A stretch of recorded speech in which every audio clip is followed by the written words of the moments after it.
right? The history of Nigerian music cannot be complete without the mention of the name Chris Okotie.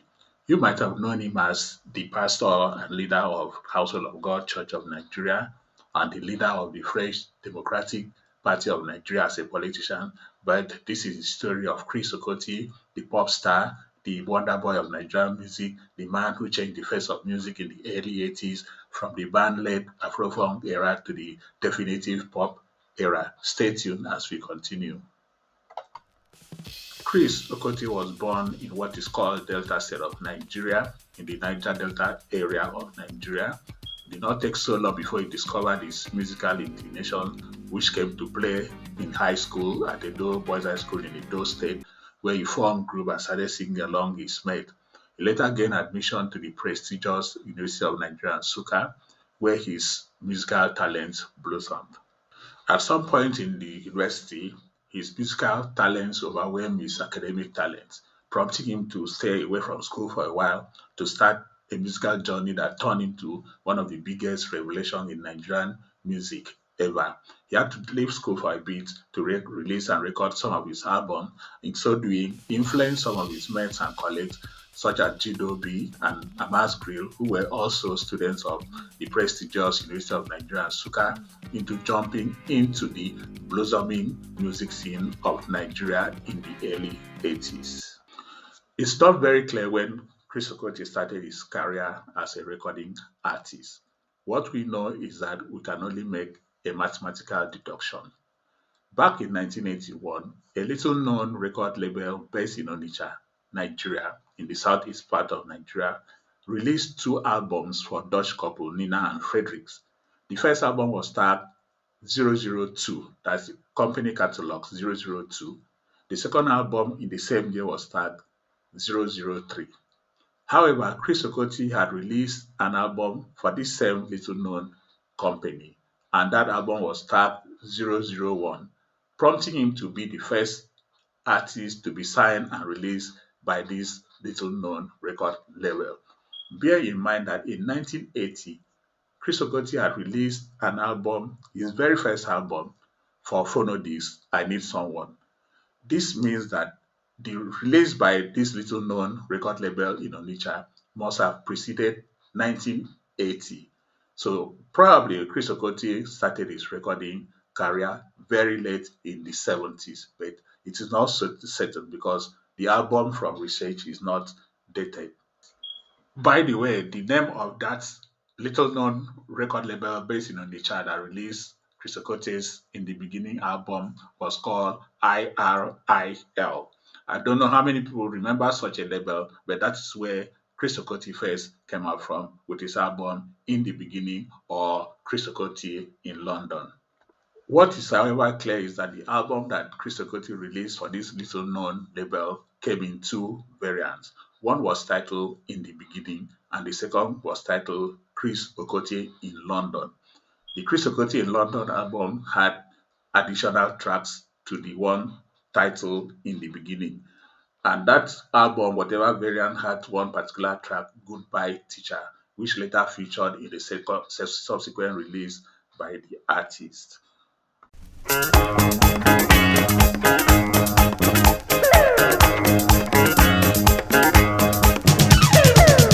Chris Okotie's 1980 release for Phonodisk, I Need Someone, was a groundbreaking album, what we normally call impact album because it changed the face of Nigerian music industry in the early 80s. We moved from the band-led era where we had all the band boys, the lead frontman, into a solo artist dominated era, moving from Afrofunk to Nigerian pop, a new genre as a whole. And people appreciated Chris Okotie because of the fact that this was a guy that was in the university.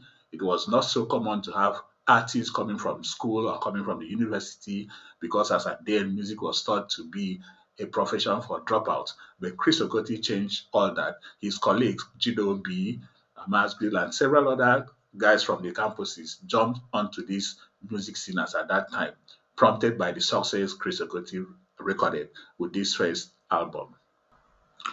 Audion Roger, the producer, had a knack of bringing the best talents, the best session men together to put a tight-knit team that cracked out the sounds that went haywire that people really loved. Felix Liberty was there, Steve Black, Lelo Keys, Beckley Jones, and a crop of talented engineers that mixed out this masterpiece that changed everything, changed the sound, changed everything you could think of in the Nigerian music scene. With the success of the first album, Phonodisk, led by Haruna Ishola, the Akbala King, did not spare any effort in putting together another massive album for Chris Okotie, released in the same year to a much greater impact that consolidated on the success of the first album, I Need Someone. The producer, Dion J, did not spare effort in bringing his tight team to cook out this successful second album. In those days, sometimes it used to be difficult for an artist to make a break first album and continue with the same level of success. But Chris Okotie surpassed all that and came out with a more successful album, Just For You. Besides that, the technical team for the production were made up of both Nigerians and foreign elements, including the backup trio led by Barbara Ingram, who happens to be a sister to James Ingram. After this second album, Chris Okotie made a move from Phonodisk to EMI, HMV imprint of EMI in Nigeria. It wasn't an easy move because some school of thought, of the opinion that Chris Okotie would have stayed on at Phonodisk to help enable the label recoup all the investment. However, we don't know, but all we know is that there were issues as at that moment. And the producer, Dion Eroji, equally left Phonodisk to become the in-house producer for EMI, moving Chris Okotie along in a way that looked like poaching.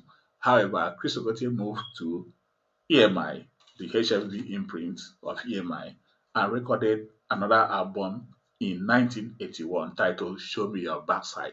Of course, HMV had all the muscle, the marketing muscle to push the album. So that album equally made a groundbreaking impact in the Nigerian music industry. Without a doubt, Chris Okotie happens to be one of the best songwriters ever to come out from Nigeria, and that is clear to see because of his musical influences. We're talking of people like James Taylor and Paul Rogers. He was a very good artist, a very good songwriter. He made very beautiful cover songs like Living on a Jet Plane, Carolina, I Feel Fine, and some others.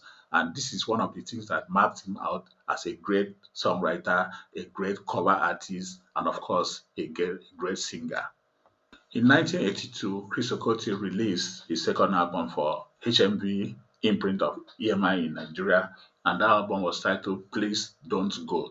All the albums were successful, including this particular album by Chris Okotie in 1982. In the same year, Phonodisk released the best of Chris Okotie just to recoup something from their investment from the recordings, putting together some of the songs from the first two albums of 1980. That album also was a sellout, making him one of the highest selling Nigerian artists at that moment. And incidentally, Chris Okotie's career came to a close at that period. Chris Okotie had a very short but impactful career and was able to influence some other artists, including his sister, Lauren Okotie, Felix Liberty, and several others who he encouraged in one way or the other, or who looked up to him and moved into the Nigerian music industry from an enlightened position.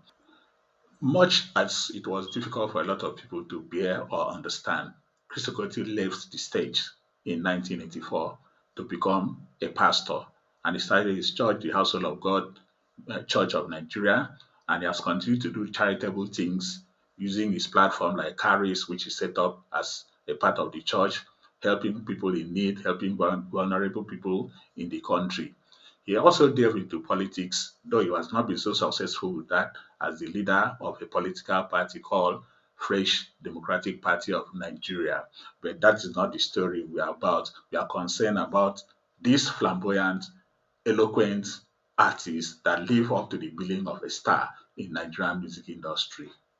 Not only did Chris Okotie succeed as a musical star, he has succeeded as a pastor.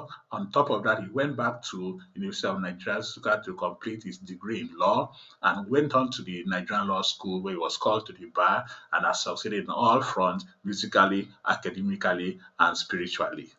Yeah, everything good thing that starts must have an end. I hope you've enjoyed this beat on the man Chris Okotie and his music, and it's coming to you from Music in My Ears. If you have enjoyed what you have done or what we've been doing, kindly subscribe to our channel if you are just meeting us for the first time. And we want to say thank you for those that have been with us. I will continue to do more. We need your help. We need your like. We leave your comments because it is what is encouraging us. And with that, we'll be able to do more and bring up, scale up contents for your enjoyment. Thank you. Peace out.